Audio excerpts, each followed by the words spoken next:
हामीलाई बाबाले कतै देख्नुभयो कि जस्तो लाग्छ, उसले सशङ्कित हुँदै भनेकी थिए। कता देख्नु र?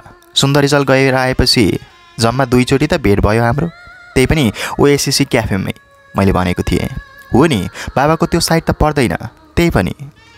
तिमी आफै डरा कि कतै नहिँड्ने छोरी यताउति हिँडेको देखेर भन्नुभयो होला। खै, उसले फोनमा भनेकी थिए। अब हामी भेट्दै नभेट्ने? मैले माया लाग्दो बोली बनाएको थिएँ। भेटौँला नि पागल, बरु तिमी बाइकको लाइसेन्स ल्याउ न, अनि कतै टाढा जाउँला हामी। बाबाले देख्ने रिक्स पनि हुन्न। यसरी सधैँ बाबासँग डराएर चल्छ, मैले दिक्क मानेर भनेको थिएँ। डर लाग्दैन त? उल्टै प्रश्नको घुइत्रो फ्याँकेकी थिए मलाई। भोलि पर्सि बाबाले मलाई नदिए के गर्छौ? भाग्नुपर्ने हुनसक्छ झन् त्यति बेला। भाग्ने कुरा त सोच्दै नसोच मिस्टर, बरु बुढी हुन्जेलसम्म कुराउँला। आखिर मेरो परिवारले पनि गर्व गरोस्, डाक्टर देखेर फसाएछ नभनोस् है। म सुनिरहेको थिएँ उसका कुराहरू। कति ज्ञानी केटी, यति बोल्छे जस्तो लागेकै थिएन। हुन त यति बोल्दिनँ थिए पहिले, सायद मेरै सङ्गतले होला उसका मुखबाट शब्दहरूको मुहान फुटेको। भगाउने त चोर हुन्छ, डाका हुन्छ, हिम्मतवालाले त फकाएर मागेर अनि जन्म दिने बा आमालाई खुसी बनाएर लैजान्छन्। ऊ बोलिरहे, म सुनिरहेँ। उसका कुरा सुन्दा हिम्मत पलाउँथ्यो। त्यही हिम्मत ज्याङ्गिएर आत्मविश्वास बन्थ्यो। हुन पनि मर्दले त जितेर लैजाने हो नि, तैपनि दिएनन् भने? लायक बनेर आएपछि त दिइहाल्छन् नि। म उसका कुराले उत्साहित हुन्थेँ। जोसको चट्टान छातीमा आएर उभिन्थ्यो। इन्जिनियर त थिएन म, तैपनि सपनाका महलहरू बलियो गरी बनाएको थिएँ। सबै महलहरूमा आरतीकै तस्बिर झुन्ड्याएको थिएँ। अनि रुबा, उसले पनि त मेरा लागि बनाएकी थिए मनमा एउटा सानो घर। तर त्यो घर म आफैले बिना आदि उजाडिदिएको थिएँ, बिना भुइँचालो भत्काइदिएको थिएँ। भुइँचाले गए जसरी नै सिरानी थर्कियो। सोचमै डुबिरहँदा फोन आएको पनि पत्तो पाइनछु। बेकार अघि फोन गरेछु जस्तो लागिरह्यो। फेरि फोन गर्न थाली यसले। दिक्क लाग्यो, उठाइन। उसले फेरि गरी जोक चलेर काटिदिए। सुरोडको तल त लागेर निस्किएँ कोठाबाट। जरीले नुहाएपछिको धरती सफा लाग्दै थियो। उस्तै सफा अनि चहकिलो लाग्यो शरदको गर्मी नगराउने न्यानो घाम। बाटोमा जाँदै गर्दा आकाशलाई क्याफेमा बोलाउँ जस्तो लागेको थियो। फेरि किर्तिपुरका कुरा नासेँ आँखाभरि। आकाशसँग भेट्न मन लागेन, उसको अनुहार नै हेर्न मन लागेन। तर संसार सोचे जस्तो कहाँ हुन्छ र? आफूले चाहे जस्तो कहाँ पुग्छ र? जसको अनुहार हेर्न मन लाग्दैन उही आइदिन्छ अगाडि। क्याफेभित्र पस्न साथ देखियो आकाश। उही उसको फेभरेट कुनामा बसेर चुरोट तानिरहेको। मलाई देख्न साथ उसको अनुहारको भाव बदलियो। अघिपछि उज्यालो अनि हसिलो अनुहार लगाएर बोलाउने आकाश मौन थियो। उसका आँखाले पश्चाताप बोकेका थिए।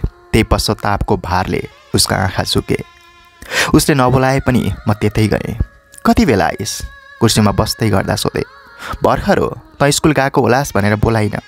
सायद सत्य नै बोल्यो होला, तर उसको बोलीमा ताजापन थिएन। भोलिबाट जाँच छ केटाकेटीको, आज बिदा छ। ए साँच्ची। ऊ केही बोल्न खोज्दै थियो, रोकियो। के भन्न खोजेको? सबै स्कुलहरूमा एक्जाम सुरु भएछ है? ऊ अनुहारमा बदलिएको भाव लुपाउँदै चुरोट तान्न थाल्यो। मलाई थाहा भइसकेको थियो उसले रुबाको पनि आज बिदा छ भन्न चाहेको थियो, नत्र सबै स्कुलहरूमा जाँच सुरु भएको थाहा पाउने मान्छे त ऊ हुँदै होइन। कसरी थाहा पाइस् र सबैतिर जाँच भएको? ऊ निच्छ हाँस्यो, लाज मान्यो। अनुहारमा अलिकति पश्चातापको रातो पोतियो। हिजो रक्सीको तालमा बोलेका कुरा सम्झेर पक्कै पनि ग्लानी महसुस भएको हुनुपर्छ। थाहा भइहाल्छ नि, रुबाले भने कि भन्न त। ऊ मौन भयो। हिजो रक्सी खाएको बेलामा किन भन्नु भनेर मात्र म चुप थिएँ। आज सोध्छु, नडाँटी भन्। उसले नबोलेरै प्रश्न सोध्ने अनुमति दियो। डरका रेखाहरू म स्पष्ट पढ्न सक्थेँ उसका अनुहारमा। रुबा र तेरो बिचमा भएको चाहिँ के हो? मलाई उसले हिजो नसामा बोलेका कुरामा बिल्कुल नै विश्वास थिएन। बिहान रुबाले फोन गरेर अझै पनि माया गर्छु भनेर भनेपछि मलाई आकाशसँग विश्वास हराएको थियो। उसका कुरा पत्यार लागेको थिएन। खासै त्यस्तो केही होइन। ऊ कुरा चपाउँदै थियो। शब्दहरू ओकल्नुको सट्टा निल्दै थियो। भन्न, हिजो त खुब कुन्नी के मात्र हुन बाँकी छ भन्दै थिइस्। छोड न यार, ऊ टार्न खोज्दै थियो। होइन भन्न, म कर गर्दै थिएँ। ऊ मसँग क्लोज हुन खोज्दैछ। तसँग नजिक हुन खोज्नु भनेको सेक्स नै गर्नलाई भनेर बुझिस्? त्यस्तो होइन यार। कस्तो त? ऊ केही बोलेन। हेर, त्यसलाई मैले छोडिसकेँ। तिमीहरूको बीचमा कस्तो सम्बन्ध छ मलाई थाहा छैन। मलाई जलन गराएर उसँग नजिक बनाउने तिमीहरूको प्लान हो भने यो व्यर्थ छ। होइन त्यस्तो त मलाई उसले यसबारे केही भनेकी छैन। यदि तिमीहरूको बीचमा प्रेम छ भने पनि स्पष्ट भन मलाई। यस्तो हो भने मैले तिमीहरूलाई दुवैजनासँग नाता तोड्नुपर्छ। म कठोर बन्दै गएँ। म साँच्ची नै दोबाटोमा उभिएको थिएँ। मलाई रुबासँग नाता तोड्नु थियो अनि जो उसँग नजिक बन्न जान्छ त्योसँग पनि टाढा बन्नु थियो। अन्यथा म जलनले मर्न सक्थेँ। छटपट्टिले गाह्रो हुन्थ्यो जिउन। ऊ केही बोलेन, केवल टोलाइरह्यो। सोचेको थियो होला कुनै उपभोग्य वस्तुहरू भए जसलाई प्रयोग गरेर छोडिदिए अब उसले उपभोग गर्नेछ। यो थाहा पाउँदा प्रतिक्रिया विहीन हुनेछु म। तर गलत थियो। यो त्यस्तो भावना थियो जसलाई शब्दमा उतार्न मुस्किल थियो। ऊ मेरी प्रेमिका थिए। उसलाई अपमान गर्नु भनेको मेरो पनि अपमान थियो। भलै म ऊबाट टाढा हुँदै थिएँ। मलाई रुबासँग जोडिएका सबै तारहरू चुडाउनु थियो। तर आकाश बलियो तुइन भनेर बिचमा बसेको थियो। तैँले अरू केटी पाइनस् कोही? तँलाई थाहा थियो त रुबा मेरी प्रेमिका थिए। किन केही सोचिनस्? तर तेरो ब्रेकअप भएको थियो त। त्यही भएर भनेको मैले। अरू जो केटीसँग हिँडेको भए पनि मलाई कुनै प्रभाव थिएन। तर तैँले मलाई जहाँ हिर्काउँदा दुख्छ त्यही ताकी ताकी प्रहार गरिस्। म जङ्गिँदै थिएँ। ऊ आफै बोल्न आई। भेटौँ भने तेरो ब्रेकअप भइसकेको भनेपछि भेट दिए। मैले त्यस्तो ठुलो गल्ती के गरेँ? कति सजिलै बनिदियो। निर्दोष बनेर बोलिरह्यो। उसलाई के थाहा यो कस्तो खालको भावना हो? यो त त्यस्तो खालको भुङ्ग्रो थियो जहाँ पस्नेलाई मात्र फुल्ने गर्छ। यदि तिमीहरूको सम्बन्ध बढ्दैछ भने मैले भन्नु केही छैन। तर तैँले म र रुबा मध्ये एकजना छान्नुपर्ने हुन्छ। विकल्प यति हो। म उठेँ। गोविन्दले चिया लिएर आउँदै थियो। म वास्तै नगरी हिँडेँ। ऊ वाल्ल परेर हेरिरह्यो। यतिका वर्षमा पहिलोचोटि होला हामी यसरी भेटेको। यसरी मन अमिलो बनाएर क्याफेबाट निस्केको। मनमा राखेको सम्बन्ध बिसाएर हिँड्दा झन् गरुङ्गो हुँदो रहेछ मन। कसैले भनेको साँचो नै रहेछ। जब केटा साथीहरूको बीचमा कुनै केटी आउँछ तब मित्रता सर्किन्छ, फुट्छ। सायद यो पनि आकाशले नै भनेको थियो होला। तर ऊ आफै बेखबर थियो। साथीभन्दा ठुलो अरू कोही लाग्दै थियो उसलाई। जहाँ सुरु भएको थियो स्कुलमा म गाड बसेको थिएँ। केटाकेटीहरू हल्ला नगरी लेख्दै थिए। आकाशसँगको मनोमालिन्यले गर्दा खुसी थिएन मन। हाँसो मानौ गुड छोडेर गएको गौथली जस्तै भएको थियो। फेरि कहिले फर्किने ओठमा कुनै ठेगान थिएन। खुसी मानौ दाम्लो छिनाएको पाडो जस्तै भएको थियो। कहिले फर्किने यो गोठमा कुनै ठेगान थिएन। आकाशले मेरो मनमा शून्यता छोडेर गएको दिनदेखि म गएको थिइनँ गोविन्दको क्याफे। त्यही दिनदेखि नै गरेको थिएन आकाशले फोन। न त मैले नै गर्ने हिम्मत गरेको थिएँ। मैले त उसलाई नै विकल्पहरू दिएर आएको थिएँ। हुनसक्छ मलाई छोडेर रुबालाई नै छाने होला। या यो पनि हुनसक्छ कि ग्लानीले अप्ठ्यारो माने होला मसँग बोल्न। जे होस् म एक्लो भएको थिएँ। आरती पनि भेट्न अप्ठ्यारो मान्न थालेकी थिए। न त च्याटमा नै धित मर्ने गरी गफ गर्थे। के ऊ माया त गर्छ मलाई? हामीले पछि बिहे गर्ने सहमति गरेका थियौँ। के यस्तै सम्झौता पनि प्रेम हुन सक्छ र? योजना बनाएर कसैले गर्छ र माया? माया भए किन हुँदैन त छटपट्टि आरतीलाई? किन आउँदैन उसलाई मलाई जस्तै भावना? लाग्दैन होला र उसलाई पनि मलाई चाहिँ खाउकुती? आरतीको प्रेम किन मेरो मुटुसम्म नपुगेको होला? मायामा पनि त धार हुनुपर्छ, तिखो हुनुपर्छ। प्रेम तीर जस्तै बिज्नुपर्छ मनको भित्री कुनासम्म पुगेर, अड्किनुपर्छ त्यतै कतै। तर किन आरतीको प्रेम भुत्ते लाग्दै थियो? सर पेपर जाँच दिइरहेको एउटा विद्यार्थी उभिएर करायो। एउटा थप कपी दिएँ। ऊ बस्यो। ढोकामा उभिएर हेरेँ। पुरा क्लास चुपचाप लेखिरहेका थिए केटाकेटी। बाहिर हेरेँ। अर्को कोठाको ढोकामा उभिएका थिए रोशन सर। उनी मुसुक्क हाँसे। कति सहज उनको हाँसो। मलाई त्यही हाँसोको जवाफ फर्काउन पनि गाह्रो परिरहेको थियो। कहिलेकाहीँ कृतिमा हाँसो हाँस्न पनि कठिन हुँदो रहेछ। खनाल सर जाँचको निरीक्षण गर्दै आइपुगे। उनी आउँदा जहिल्यै मलाई एक प्रकारको डर लागिरहन्थ्यो। कठालोमा समातेर घोक्राउँछौँ कि भन्ने डर। मेरी छोरी तोक ताक्ने भनेर ठोक्न के बेर। धन्न कसैले थाहा पाएका थिएनन् आरती र मेरो बारे। म यसै कम बोल्ने, आरती यसै अन्तर्मुखी। कसले गर्ने हल्ला, कसले काट्ने र कुरा। नमस्ते सर। मैले बुढालाई नमस्ते टक्राएँ। केटाकेटीले कस्तो गर्दैछन् त भाइ? उसले न मेरो नमस्ते फर्काए न त मलाई सर भनेरै सम्मान दिए। त्यतिका विद्यार्थीका अगाडि ओछ्याए।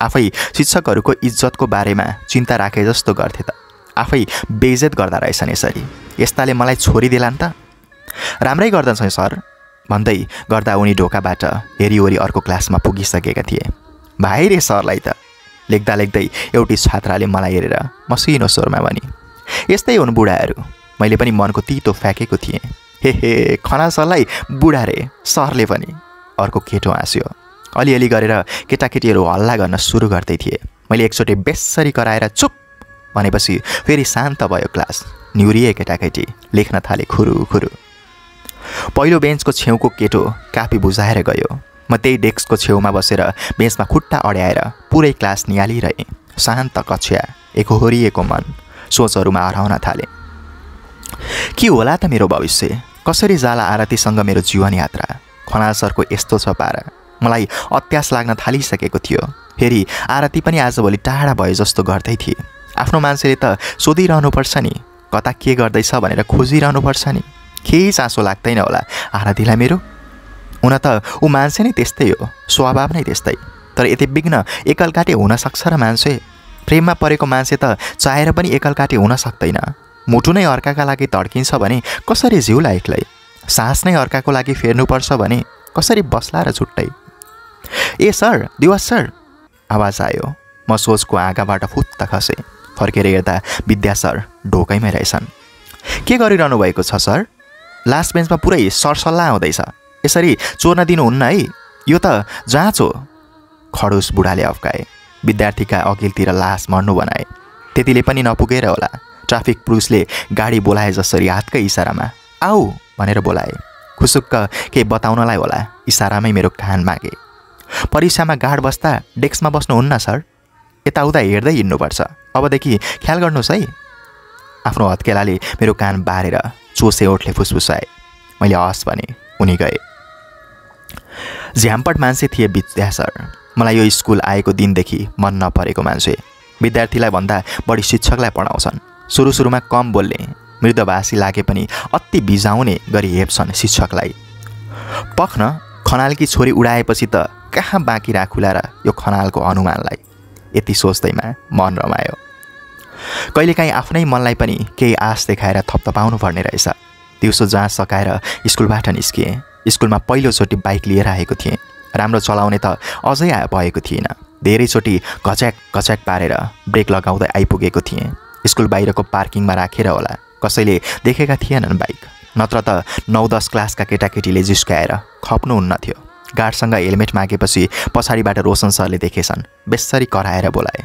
तपाईँ त साह्रै छुप्पा रुस्तम हो नजिकै आइपुगेर उनले भने नयाँ बाइक किनेर पनि थाहा दिनु छैन पार्टी दिनुपर्छ भनेर हो आँखा झिम्क्याए थोत्रो बाइक हो सर नयाँ किनेपछि दिउँला पार्टी चाहिँ हामी बाइक पार्क गरेको ठाउँमा आइसकेका थियौँ मैले सिटमा टकटकाएर दोलो झार्दै गर्दा रोशन सरले यताउति घुमेर बाइक हेरे जाउँ है त मैले बाइकमा बसेर सोधेँ म पनि जान्छु सर सामाखुसीमा एउटा काम छ उनले भने म दोधारमा परेँ नजाउँ कसरी भन्नु जाउँ भन्न पनि आफूलाई बाइक चलाउने आत्मविश्वास आइसकेको थिएन एक्लै त जसोतसो चलाउँथे तर डबल कसरी बोक्ने म पाकेको आरु जस्तै रातो भएँ गलात गुलुत भएर सोधेँ तपाईँ चलाउनुहुन्छ होइन तपाईँ नै चलाउनुहोस् सर पछाडि सिटमा बसेर उनले भने बाइक बिस्तारै गुड्यो भित्री गल्लीबाट रिङ रोडमा ल्याए खै के भन्दै थिए रोशन सर मलाई उनका कुरामा भन्दा पनि बाइकमा ध्यान थियो सक्राफा चोकसम्म आइपुग्दा केही गाडीहरूले ओभरटेक गरे चोक कटेपछि केही बाइकहरूले ओभरटेक गरेर गए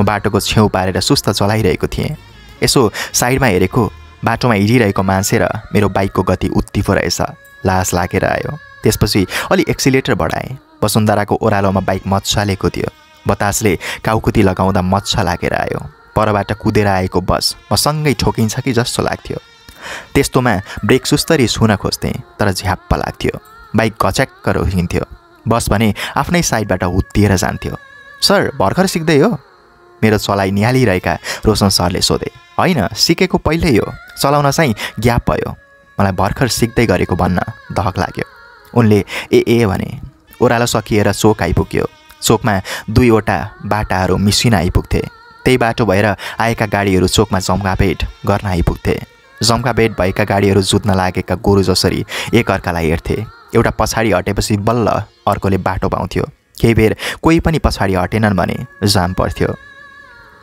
ठ्याक्कै जाम परेको रहेछ वसुन्धरा चोकमा। जाम खुल्नलाई एउटा बस पछाडि हट्यो। म ठिक्क त्यही बसको पछाडि थिएँ। बसको चाकले छोला छोला जस्तो गरेपछि बाइकको ह्यान्डल दाहिनेतिर सोच्याएँ। बाइक अलिकति अगाडि बढाएँ। गाडीले हटेर निकालिदिएको सानो बाटो फुत्त निस्केको एउटा बाइक आएर मलाई छुला छुला गर्यो। झ्याप्प ब्रेक समाए। त्यो बाइक आफ्नो लेग गार्डले मेरो बाइकको अगाडिको पाङ्रा घचेटेर कुद्यो। सम्हालिँदै पनि म लडेँ। रोशन सर पनि बाइकसँगै लडे। थाम्न खोज्दै पनि म दाहिनेपट्टि पल्टिएँ। घुँडा बाटोमा बेसरी बसारियो। एकछिन त तिरिमिरी भएँ। मैले गाडीहरूको पाङ्रा मुनतिरको बाटो देखेँ। तन्न गाडीहरू ठिङ्ग उभिएका थिए। जाम भएका कारण कुदेका थिएनन्, नत्र त हामी किसिमिसी भएर अछार हुन के बेर। आफ्नै बाइकले थिचिएका हामी दुई जिल्ला परिरहेका थियौँ। पछाडि भएका बाइकवालाहरू ओर्लिएर बाइक उठाइदिए। त्यसपछि हामीलाई उठाए। कस्तो ढङ्ग नभएको रहेछ, यसरी जथाभावी चलाएर हुन्छ? हामीलाई उठाउने एउटाले भन्यो। मलाई भन्यो होला भन्ठानेर लाजले बुतुक्क भएर हेरेँ। होइन रहेछ, ऊ त मलाई लडाएर जानेलाई हेरेर बोल्दै थियो। तर उसको कुराले पनि मलाई बिचायो। आफूले राम्रोसँग चलाउँदा पनि अरू आएर ठोकिदिन्छन्, डेन्जर हो बाइक त, रोशन सरले भने। मैले राम्रो चलाएँ कि चलाइनँ थाहा छैन, तर उनको कुरामा मुन्टो हल्लाएर सहमति जनाउँदै सोधेँ। केही त भएन सर तपाईँलाई? होइन ठिक छु, बरु तपाईँलाई केही भयो कि? छैन सर। अलिअलि घुँडा त दुखेको थियो, तैपनि केही भनिनँ। यसो पाइन्ट सारेर हेर्दा अलिअलि दरफरिएको रातो दाग देखियो। अगाडि जाम खुलिसकेको थियो, पछाडि मैले नै गर्दा जाम भइसकेको थियो। परबाट ट्राफिक पुलिस के भन्यो भनेर आउने तर्खर गर्दै थियो। त्यो देखेर मैले बाइक स्टार्ट गरेँ। रोशन सर पछाडि बसे। ट्राफिक आइपुग्नु अघि नै बाइक कुदाएँ। यसरी लाइसेन्स बिना नै मैले रिङ रोडमा पहिलोचोटि बाइक कुदाएको थिएँ। दसैँ बिदा सुरु हुने अघिल्लो दिन स्कुल जानै नसक्ने गरी ढाड दुख्यो। राति 3 बजे नै बिउजिएको थिएँ दुखेर। उत्तानो सुत्दा मेरुदण्ड नै चराउने गरी चक्कुको धारमाथि सुते जस्तो लाग्थ्यो। कोल्टो फर्किँदा पनि झ्वास्स गरेर सासै रोकिएला चाहिँ लाग्थ्यो। करङ पनि बेसमारी दुखेको थियो। घडीमा 1 मिनेट बितेको निहाल्दै बल्ल 7 बज्यो। कोठामा उज्यालो त आएको थिएन, तर बाहिरको हल्लाले बिहान भएको बतायो। वासरुम जान जसोतसो खाटबाट ओर्लिएँ। घुँडा चसक्क दुख्यो। अस्ति बाइक लडाउँदा ठोक्किएको याद आयो। ठोक्किएको ठाउँमा तातो हुँदा नदुख्ने रहेछ, पछि मात्र दुख्ने रहेछ सेलाएपछि भन्ठान्दै वासरुम पसेँ। ढाड र घुँडाले गर्दा धेरै बेर बस्न अप्ठ्यारो भएर छिट्टै निस्किएँ। कोठाभित्र पसे पनि उभिएर चिया बनाउन सकिनँ। फेरि खाटमा ढल्किएँ। स्कुल जान नसक्ने अवस्थाको अनुमान भएपछि विद्या सरलाई मनिल आवाजमा फोन गरेँ। सर, म आज आउन सक्दिनँ है, ढाड दुखेर सुतेको छु। हुन्छ, केयर गर्नुहोस् आफ्नो, विद्या सरले भने। हुन पनि जाँचको अन्तिम दिन थियो, नगए पनि खासै फरक पर्ने थिएन। अरू दिन भएको भए त कहाँ यति सजिलै बिदा दिन्थे र। कोल्टे परेर सुत्दै मोबाइलमा फेसबुक खोलेँ। हेर्न लायक केही थिएनन्। ती सकिएको हप्तौँ हुँदा पनि राता सारीका फोटाहरू आउँदै थिए। रातो लेहेङ्गा लगाएको फोटो हालेकी रहेछ सम्झनेले। सेतो अनुहार र सेतो कम्बर टल्किएको थियो, तर लुगा जस्तै रातै थियो कपाल। उदास देखिन्थ्यो। गाढा रातो लिपस्टिक भएको ओठमा आँसो थिएन। तन दुखेको त पेन किलर पाइन्छ, मन दुखेको औषधि म कहाँ खोजौँ? क्याप्सन लेखेकी थिए उसले। ऊ दुखी थिए, प्रेमीसँग खटपट परेको थियो कि? धन्न सम्झाइदिए सम्झनीले। उसको फोटो लाइक गरेपछि सिरानी मुनि हेरेँ। निम्स रहेछ। त्यो पेन किलर खाली पेटमा खान मन लागेन। जिउ अरर्रो पार्दै उठेँ। किचन ऱ्याकको गर्राबाट एक पुरिया बिस्कुट निकालेँ। जिउको दुखाइले धेरै बेर उभिन सकिनँ। उभिएर चिया उमाल्न पनि आँट आएन। खाटमा थ्याच्छ बसेर सुक्खा बिस्कुट टोक्न थालेँ। बिस्कुट खाँदै गर्दा मन भरियो। आमाको याद आयो। आमासँगै हुनुभएको भए म यसरी कमजोर हुने थिइनँ होला। कमजोर हुँदा नै चाहिने रहेछ आफन्त, दुःख पर्दा नै चाहिने रहेछ परिवार। मैले आधा पुरिया बिस्कुट पनि खान सकिनँ। पानीसँग एउटा ट्याब्लेट पेन किलर निकालेर खाटमा पल्टिएँ। कोल्टे परेर मोबाइलमा हेरेँ। मेसेन्जरमा आरतीको म्यासेज आएको रहेछ। के छ हिरो, कता छौ? घरमै छु। ठिक छैन? स्कुल नगएको? के भयो? उसको रिप्लाई आइहाल्यो। जिउ बेसरी दुखेको छ। कता दुखेको? ढाडमा। बाइक चलाउन थाल्यो, बढी पोस्चर नमिलेर होला। झन् कतै घुम्न जाने हो कि भनेर सोधेको। मान्छे त बिरामी भएर पो सुतिरहेको रहेछ। ल टेक केयर, उसले खिन्न मानेर लेखी। मलाई उदेखि रिस उठ्यो। म बिरामी परेर सुतिरहँदा पनि उसलाई कुनै परवाह छैन। खालि आफू मात्र घुम्न जान नपरेको पिर छ। तर ऊ त डाक्टर मान्छे, कति ठुलो रोगबारे थाहा पाएकी छ। जाबो ढाड दुख्दैमा किन अतालिन्थी र? तैपनि कुनै औषधि खाऊ भनेर मायालु बोली बोल्न सकिन्थ्यो नि। माया गर्ने मान्छेले त मायालुको चासो राखेरै भए पनि आत्तिनु पर्ने। रुबा भएकी भए खाएको नखाएको सहज सोध्थे। बिरामीले पकाउन नसक्ला भनेर पकाएर खुवाउन आफै आउँछु भन्थ्यो होला। तर सबै कुरा किन पाइन्थ्यो र एउटै मान्छेमा? सबैको आनीबानी कसरी एकै हुन्थ्यो र? जे होस्, मेरो मन सधैँ रुबाकै आनीबानी खोजिरहन्थ्यो। आरतीमा पनि के म अझै प्रेम गर्छु र रुबासँग? सँगै बिताएका क्षणहरू यादमा आउँथे। मन भावुक भनेर पक्लिन्थ्यो, फेरि सम्झिन्थे। उता आजकल आकाशसँग पो नजिक छे त फेरि मुरमुरिन्थे अनि कठोर बनाउँथे आफैलाई। दिउँसो दुख्न केही कम भएपछि खाना बनाएर खाएँ। कतै जाने मन भएन। दिनभरि कोठामै सुतिरहेँ। एउटा अनौठो एक्लोपनले न्याक्यो। कस्तो खाली खाली अनि निरहस जिन्दगी।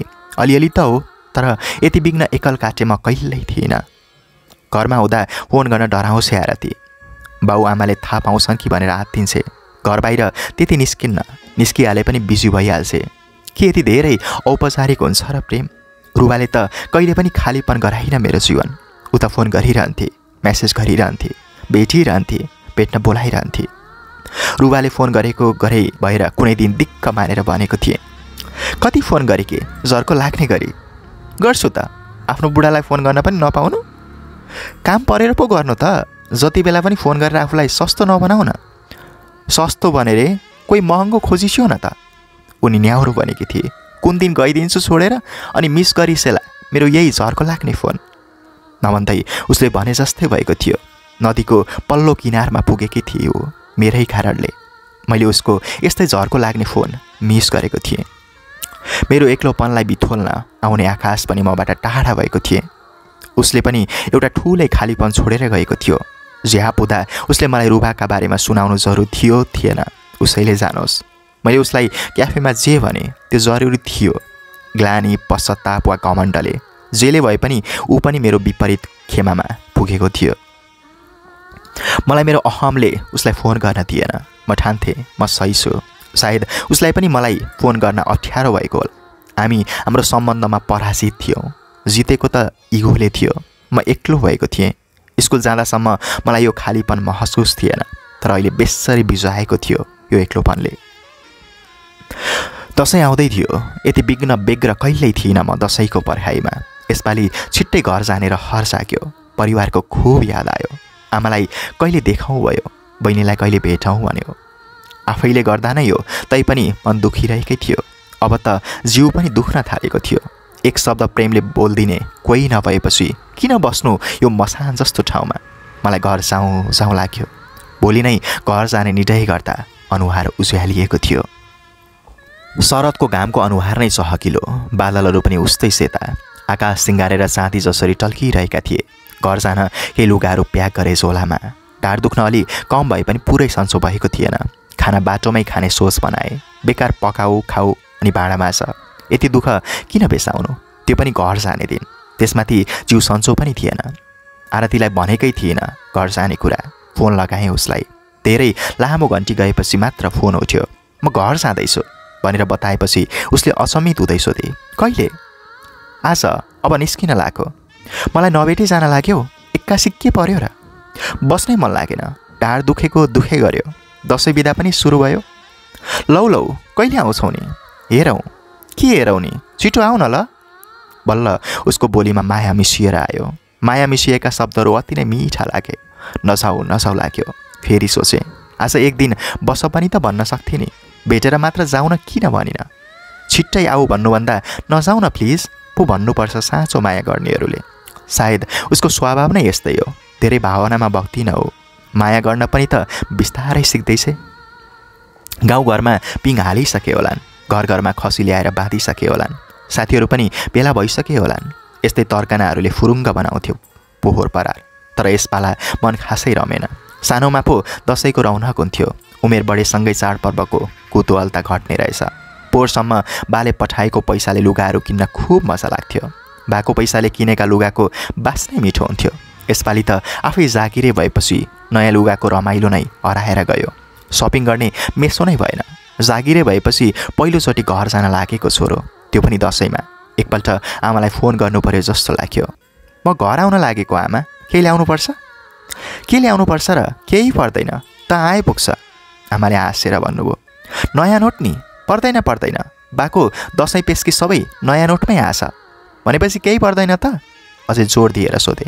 छोरोले के ल्याउन रहर गरेको लगेर होला। आमाले भन्नुभयो। फलफुल लिएर आइज, सबै थरी मिलाएर।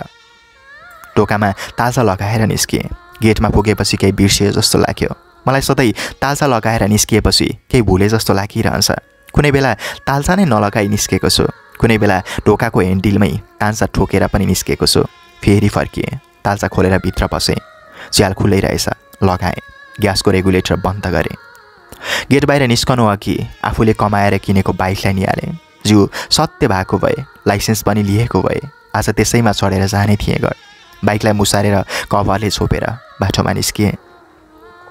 बालाजु माछा पोखरीमा गाडीका ताती थिए। दसैँ मान्न घर जान लागेका मान्छेका ताती पनि उस्तै थिए। एलसिडी टिभीका कार्टुन र सुटकेस छेउमा राखेर उभिएका लाउरीहरू पनि देखिए। खाडीमा पसिना बेचेर खुसीका मसिना थोपाहरू सङ्घारेर ल्याएका होलान् आँखाभरि। काउन्टरमा भिड थियो। टिकट पाइएन भनेर हल्लीखल्ली गर्दै थिए मान्छेहरू। गोलोमा अरिङ्गाल झुम्मिए जसरी झुम्मिएका थिए काउन्टरमा। म पनि त्यही भिडमा मिसिएँ। त्रिशुलीसम्मको टिकट छ?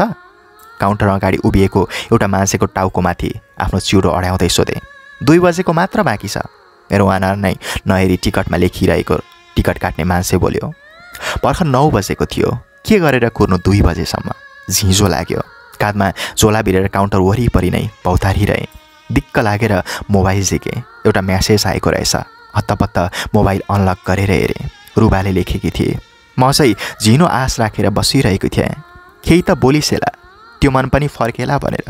तर यति निठुर मान्छेसँग आश राख्नु नै बेकार रहेछ। म आज घर जाँदैछु। सायद काठमाडौँ नफर्किन सक्छु। विजया दशमीको शुभकामना। खिन्न भएँ। अलिअलि रिस, अलिअलि पश्चाताप, अलिअलि निराशा। मनमा खै के हो भावनाहरू आए। जवाफ पठाउने जाँगर चलेन। व्यवस्था गरेरै पन्छाउन सकिन्छ भने बेकार किन वास्ता गर्नु? उसँग जिन्दगीभर भेट नहुने भयो भनेर खल्लो लाग्यो। म यति भावुक बन्न मिल्छ र? म त कठोर बन्नुपर्छ। मैले त जिन्दगीमा ठुल्ठुला सफलताहरू अँगाल्नु छ। डाक्टर केटी बिहे गर्नु छ। करोडपति ससुराको ज्वाइँ बन्नु छ। महान समाजशास्त्री बन्नु छ। महान कवि बन्नु छ। महान मान्छेहरू सबै सजिलो बाटोबाट कहाँ आएका छन् र? कसै न कसैलाई दुखाएकै छन् नि। रगतको खोला बगाएर पनि त सत्तामा पुगेका छन् मान्छेहरू। मैले एउटा दिल दुखाउँदैमा के पाप गरेर? मलाई बिस्तारै घृणा गर्न थालेकी सुरुवाले। अक्सर अरूलाई घृणा गर्नेहरूले आफैलाई माया गर्छन्। आफूलाई माया गर्नेहरूले आत्महत्या गर्दैनन्। उसले गलत कदम पनि पक्कै उठाउँदिन सायद। एकपटक मायामा चोट पाइसकेकी उसको छाती पनि इस्पात जस्तो भइसकेको छ। सहन सक्छ उसले। जिन्दगीको कथा चलचित्रको स्क्रिप्ट जस्तो कहाँ पहिल्यै तय हुन्छ र? सबैको आफ्नो प्रारब्धन हुन्छ। जे आउँछ भोग्दै जानुपर्छ। आरती नभेटिएकी भए किन छोड्थे होला र रुबालाई? सँगै जिउने सपना किन देखाउँथे होला? जीवनमा आरती आउँछ भन्ने पहिल्यै थाहा भए किन मायाले भिजाउँथे होला र रुबालाई? आरती भेटिएर पनि नजिक नआएकी भए, मेरा आँखामा लोभको चस्मा नलगाइदिएकी भए म किन तोड्थेँ होला र रुबाको दिल? त्रिशुली जाने हो दाइ? एक सिट खाली छ। एउटा आवाजले काउन्टर छेउमा बसेर सोचमा झुलिरहेको मलाई बिउझायो। जाने हो नि? अक्कमक्क परेर सोधेँ। टिकट त काट्नु पर्दैन, आउनुहोस् एकछिन है त। ऊ अडियो। मैले नजिकैको फलफुल बेच्ने गाडाबाट स्याउ किनेर झोलामा हालेँ। मलाई बोलाउने बसको सहचालकको पछि पछि लागे। यति धेरै मान्छेहरूमध्ये मलाई नै किन बोलायो होला उसले? 2 बजेसम्म कुनै पनि बस खाली छैन भन्थ्यो त काउन्टरको मान्छे। त्रिशुली जान ठिक्क परेको बसभित्र छिरेँ। सबै सिटहरू भरिएका थिए। बीचको प्यासेजमा टन्न थिए सामानका पोकापोकी। खै त सिट? ढोका छेउमै ठिङ्ग उभिएर सोधेँ। यी यसमा बस्नुहोस्। क्याबिनभित्र छिर्ने ढोका ढाकिने गरी एउटा सिट जस्तो फलेक अड्याएर उसले भन्यो। यस्तो सिटको नाम स्टाफ सिट अरे। यस्तै अप्ठ्यारोमा बस्न पो एक्लो केटा मान्छे खोजेर मलाई बोलाएको रहेछ। यस्तो सिट पो हो? खिन्न भएर सोधेँ। यो पाउनु पनि बाँकी हो दाइ? यति भनेर ऊ अर्को मान्छे खोज्न ओर्लियो। स्टार्ट भइसकेको गाडी थरथराइरहेको थियो। काँधमा बोकेको झोला तिग्रामाथि राखेर च्याप्दै बसे। अडेस लगाउन नमिल्ने सिटमा 4-5 घन्टा अडिन सक्छु होला? उसै त ढाड दुख्ने मान्छे। तर अरू कुनै विकल्प पनि त थिएन। एकैछिनमा सहचालक फेरि करायो। पछाडि फर्केर हेरेँ। एउटी केटी बसको ढोकाबाट उक्लिँदै रहेछन्। यहाँ बस्नुहोस्। केटीलाई म बसेको सिटकै छेउपट्टि देखाएर सहचालक बोल्यो, दाइ अलि कुनापट्टि सर्नुहोस्। दुईजना बस्न अलि मुस्किल नै थियो। चुपचाप सरिदिए। सोचे जसरी पनि कोही न कोही मान्छे राखिहाल्छ क्यारे, यो त यति राम्री केटी छे, यात्रा रमाइलो नै हुने भयो। बसमा होस् या जीवनमा छेउमा सुन्दर मान्छे भए समय बितेको पत्तो पाइँदैन, यस्तै भन्थ्यो आकाश। छि, यस्तो जाबोमा त बस्दिनँ म, सिट छ भनेर ल्याएर यस्तो अप्ठ्यारोमा बस अरे। केटी स्याठे। खुरुखुरु बस्नु नि, धन्न यही सिट भने पनि पाएकी छेउ भन्न मन थियो तर भनिन। चुपचाप वास्ता नगरे जस्तो गरेर बसिरहे। तपाईँ नजाने भए अर्को मान्छे बोलाउँछु भनेर उत्रिन लागेको थियो सहचालक। उसलाई पिलिक्क आँखा तरेर केटी मेरो छेउमा आएर बसी। म अलिकति दाहिनेपट्टि सरेर खुम्चिएँ। केटी फतफताउँदै थिए। गाडी गुड्यो। एकचोटि हामी दुईजनाकै ढाड सुस्तरी पछाडिपट्टि लच्कियो। फेरि हाम्रो छाती अगाडिपट्टि उत्तियो। यसरी उत्तिँदा केटीले अन्जानमै मेरो देब्रे गुडा आफ्नो दाहिने हत्केलाले थिसी। मैले पुलुक्क हेरेँ। हत्तपत्त उसले आफ्नो हातले आफ्नै काखमा राखेको ब्याग समाई। गाडीले बिस्तारै बाइपास काट्यो। त्यसपछि रफ्तारमा कुद्यो। गाडी चलाइरहेको ड्राइभरले टाउकोभन्दा ठिक्क माथि हात तन्काएर क्यासेटमा पेन ड्राइभ घुसारेपछि बज्न थाल्यो गीत। झर्को लागको लोकगीत बजिरहेको थियो। मौलिक लोकगीतहरू कति राम्रा हुन्थे पहिले। आजकल त कति छाडा बनाउन सकेका होलान्। कसैलाई मन नपरे पनि गीत बजाइरहेको थियो ड्राइभर। मुटखु कटेपछि गाडी ओह्रालो लाग्यो। शान्त ओसो तपोवन छेउबाट गुडिरहेको गाडीभित्र यात्रुहरू चुपचाप थिए। बल्ल गीत फेरियो। म गीतकै धुनमा लोलाइरहेँ। ढाड दुख्दै आयो बिस्तारै। अडेस लगाउने ठाउँ थिएन। लोलाउँदै देब्रेपट्टि ढल्किएछु। अलि सजिलोसँग बस्नुहोस् न दाइ, केटीले भने। सरी भन्दै तनक्क तन्किएर सिधा बसेँ। बस्न त मलाई त्यसरी नै पो सजिलो थियो। उसले त आफैलाई पो सजिलो बनाउन भनेकी थिए क्यार। बस 3 पिप्लेबाट कखनीतिर उकालो चढ्यो। घुम्ती घुम्तीमा घ्याच ब्रेक लाग्थ्यो। स्टियरिङसँगै फनक्क घुम्थ्यो गाडी। केही मान्छेहरूले बसका झ्याल झ्यालबाट बान्ता गरे। अघि भर्खर खाएको भात एकछिन पनि पेटमा अड्याउन सकेनन्। कठैबरा झिजो अनि पट्या लाग्दो यात्रामा थिए। बसमा बसिरहेको जुन गीत पनि सुनिदिनु बाहेक विकल्प थिएन। न त बाहिरका डाँडा काँडा हेर्न मिल्ने सिट छ, न त कोही छ छेउमा बोल्दै जानलाई। छैन भनौँ भने पनि टाँसिएरै बसेकी छ एउटी। के भनेर गफ सुरु गर्नु कहिल्यै नबोलेको मान्छेसँग। ककनी पुग्दा डम्म हुस्सु लागेको थियो। हुस्सुको पछ्यौरी उघार्दै गुडिरहेको बस रानी पौवा पुग्यो। चिरस्स गरेर ब्रेक गराएपछि बस रोकियो। खाना खाजा खाउँ है, बसको सहचालक बोल्यो। यहीँ पो रोकेको? खाना खाएर आएको 1 घन्टा नि भएको छैन, केटी पितरी। अरू यात्रुहरू पनि कल्याङ मल्याङ गर्न थाले। मलाई भने गच्छ भएको थियो। एकछिन भने पनि होटेलको टेबलमा गएर ढाड अड्याउन पाइने भयो। त्यसमाथि बिहान खाना नखाएको भोक पनि उपद्रो लाग्न थालेको थियो। बिहार होटेल एन्ड भोजनालयको टेबलमा हात धोएर बसे। अर्को टेबलमा ड्राइभर र सहचालक बसेका थिए। अरू टेबलहरूमा अरू यात्रुहरू चना आलु अनि चियाका गिलास अगाडि राखेर खाँदै थिए। टेबलमा मासु भात आइपुग्यो। पक्का खाएँ। काठमाडौँदेखि बोकेर ल्याएको भोक त्यही टेबलमा छोडेर अगाएको पेट लिएर उठेँ। टन्न भएको पेटमा चुरोट तान्न कति मजा होला। पसलेसँग एउटा चुरोट मागेर होटेलको पछाडिपट्टि गएँ। चुरोट तानिरहँदा एउटा केटीको अनुहार झुलुक्क देखा पर्यो। जसङ्ग भएँ। हात पछाडि लगेर हत्तपत्त चुरोट लुकाएँ। केटी पनि नदेखे जसरी टोयलेटभित्र पसे। त्यो अघि मसँगै सिटमा बसेर आएकी केटी थिए। टोयलेट जान होटेल पछाडि आएकी रहेछ। मैले किन चुरोट लुकाएँ? मेरी को हो र त्यो? चिन्नु नजान्नुको मान्छेसँग किन डराएँ होला? एक्लै हाँसेँ। होटलमा पैसा तिरेर आफ्नै ठाउँमा गएर बसेँ। क्याबिनभित्रका मान्छेहरू आउँदा सिटबाट उठेर ठाउँ छोडिदिएँ। सबै आइसकेपछि अन्तिममा केटी आई। गाडी गुड्यो। केटी माथिल्लो ओठ उचालेर नाकको प्वाल थुन्दै थिए। केही गनायो होला उसलाई। ऊ मतिर कर्के नजरले हेर्थे। उसलाई मैले अघि नै खाएको चुरोट गनाएको हुनुपर्छ। मलाई रिस उठ्यो। यतिसम्म पारा देखाउनु जरुरी त थिएन। एकाएक रुबा यादमा आई। म चुरोट खाएको मुख लिएर उसलाई चुम्मा गर्न लाग्थेँ। ऊ औँलाहरूले मेरो ओठ थुन्दै भन्थे, छि गन्ते मान्छे, ब्रस गर्ने भए मात्र चुप्पा गर्न दिन्छु। म गुर्क्याउँदै रिसाए जस्तो गर्थेँ। सरी बाबा सरी, अबदेखि चुरोट नखाइसाउ न प्लिज भनेर ऊ आफै मेरो ओठ सुम्न आइपुग्थे। कति समर्पणले प्रेम गर्थे रुबा। मेरा हरेक आदतसँग सम्झौता गरेकी थिए। तर म परिस्थितिको दास भएको थिएँ। उसलाई धोका दिनुको विकल्प थिएन मसँग। मैले चुरोट खान्छु भनेर आरतीले थाहा पाए के गर्थ्यो होला? पहाड नै खसे जस्तो हुन्थ्यो होला उसलाई। अपराधी नै ठान्थ्यो होला। यात्राभरि नै कहिले सलले नाक सोप्ने, कहिले हातले नाक सोप्ने त कहिले उही ओठको चियाएर नाकका प्वाल थुन्ने गर्दै वितृष्टाको नजरले मलाई हेरिरही केटी त्रिशुली बजारमा उत्री। ऊ गएपछि मनमा नै भने, अर्काले जाबो चुरोट तान्दा यसरी हेला गर्छे, तँलाई खङ्खार गजेरी पोही परोस् छाउरी।